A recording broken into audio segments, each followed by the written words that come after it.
The tool which has made this possible is the high-speed digital computer. Hello and welcome to CleverIT's quick look at setting up a brand new Windows 8 PC or tablet. So when you first boot up the tablet or PC, prior to the personalize option, you're actually going to see some licensing requirements, and you're actually going to be asked to choose a region. Now, those are pretty straightforward, so we don't cover them off in this video. After you finish those, then you're going to be asked to essentially personalize and set up your account. So the first thing that's going to happen here is going to ask you to choose a PC name. So we are going to name this appropriately, CleverIT. You can choose any color you like. We're going to go with this one. Now, this is going to vary from tablet to tablet, PC to PC, depending on whether it's running Windows 8 or Windows 8.1. For this test, we are using Windows 8. We're just doing that because the difference between Windows 8 and Windows 8.1 in terms of this initial setup is very limited. They're almost identical, so there's not really much of a difference, but you will see some slight aesthetic differences if you're currently following along on your own Windows 8.1 device.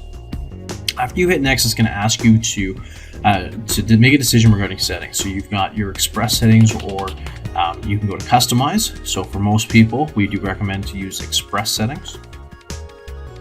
And then it's going to ask you to sign in to your PC. Now with Windows 8.1, this is a little bit different, just in that it'll have the email address and password sort of in the same on the same screen.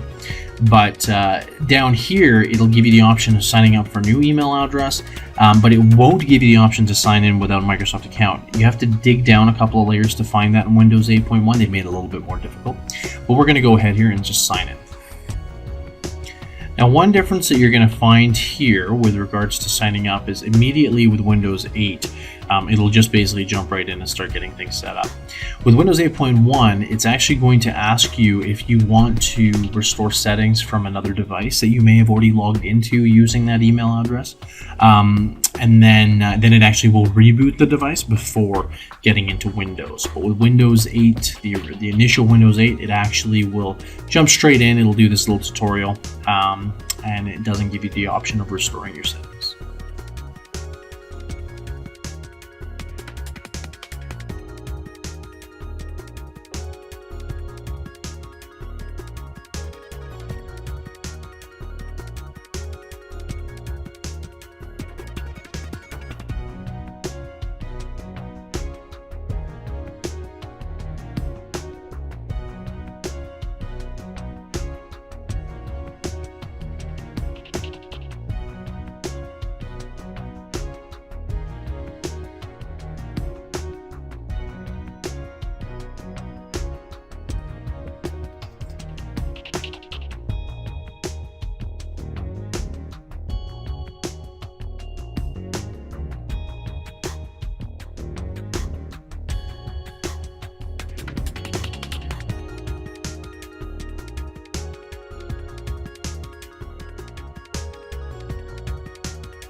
All right, so when you do first boot into Windows 8, what you're going to see here primarily is the Start menu.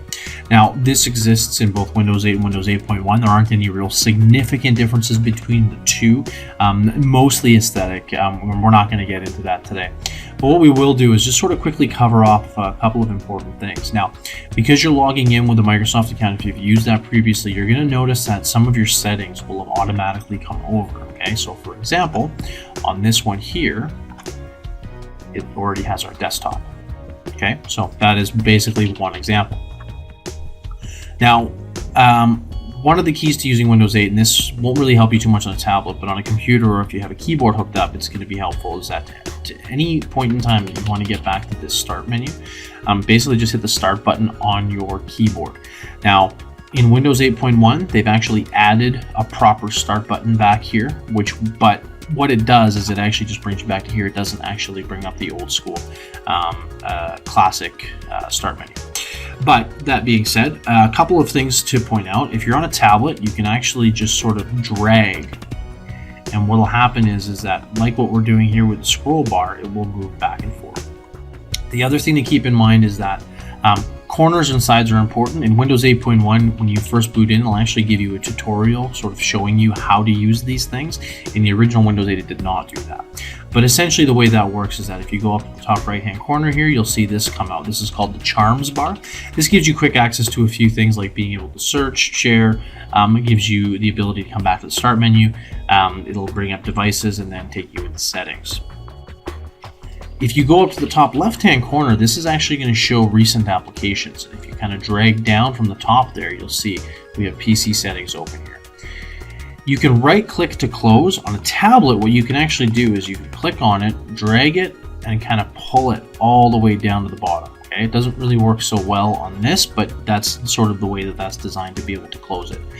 Windows makes it very difficult for you to close applications, and the reason for that is that it wants you to allow Windows to manage that itself. Okay, so that's the reason why it's not there. So that's really important, is with the corners. One last thing, and this doesn't apply if you have a tablet, it's really more on computers. If you want to find something, very simple way to do it is to start typing. So if I want to go and look at Control Panel, I type in Control, it's going to give me search results automatically. All right. Now, on the tablet, what you're going to end up seeing is, with Windows 8.1, is it'll actually have a search button up here, which makes it a little bit easier for you to be able to do that from a tablet where you don't have access to a keyboard to be able to pull that up very quickly. So that covers off our sort of quick introductory look at Windows 8. Very straightforward. It's a bit of a learning curve for some people. It does work very well in a tablet. You know, if you were fortunate enough to pick up a tablet recently, or if you won the tablet that we gave out at the Pete the Plumber Golf Tournament, then you'll get to experience that firsthand. Thanks for joining us, and we look forward to showing you something new on our next video.